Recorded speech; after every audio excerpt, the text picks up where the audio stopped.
नाशिकमधील भोंदूबाबा खरात प्रकरणावरून राज्यातील राजकारण चांगलंच ढवळून निघालं आहे।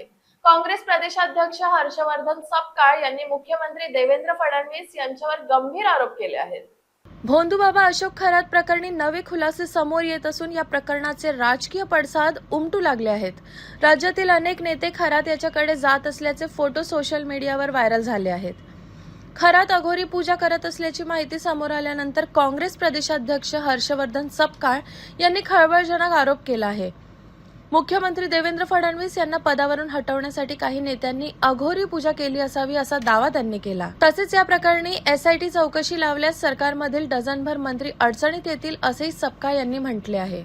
जी अघोरी पूजा खरातांकडे केली ती कोणाला तरी मुख्यमंत्री व्हायचं होतं म्हणून पण करण्यात आली आणि देवेंद्र फडणवीसांना मुख्यमंत्री पदावरून पाय उतार व्हावा म्हणून देखील ती करण्यात आली। त्यामुळे जर खरोखर मेरिटवर आणि एसआयटीला जर काम करू दिलं तर 1 डझन मंत्री आणि 2 डझन अधिकारी हे घरी बसल्याशिवाय राहणार नाही।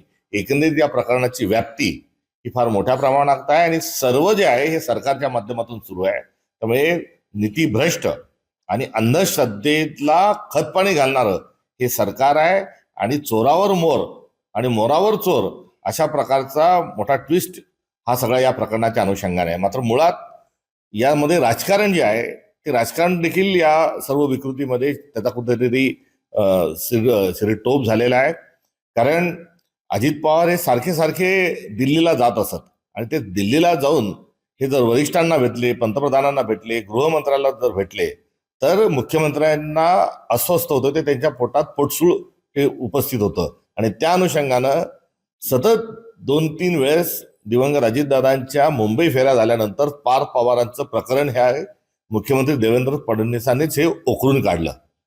या पाठोपाठ मागच्या काही दिवसांमध्ये उपमुख्यमंत्री एकनाथरावजी शिंदे साहेब हे दिल्लीला गेले, 1.5 तास 2 तास, काही म्हणे मोदी साहेबांना भेटले, ते अमित शहांना भेटले आणि त्यांना भेटल्यानंतर अघोरी पूजा ही केली आणि मुख्यमंत्रीपद खाली यावं हे कळताच देवेंद्र फडणवीसांनी आता हा खरातांचं जे फाईल आहे हे फाईल बाहेर काढण्याची कुठेतरी सुरुवात ही त्यांनी केलेली आहे। लोक बघतात हा चेहरा असा, तेव्हा डलनेस दिसला तर ग्लो अँड लवली ह्याचे 10 mg विटामिन सीरम त्वचेच्या आतून नवीन सेल्स उभारते, चेहरा बनतो उजळ नव्यासारखा। Glow and lovely, glow up.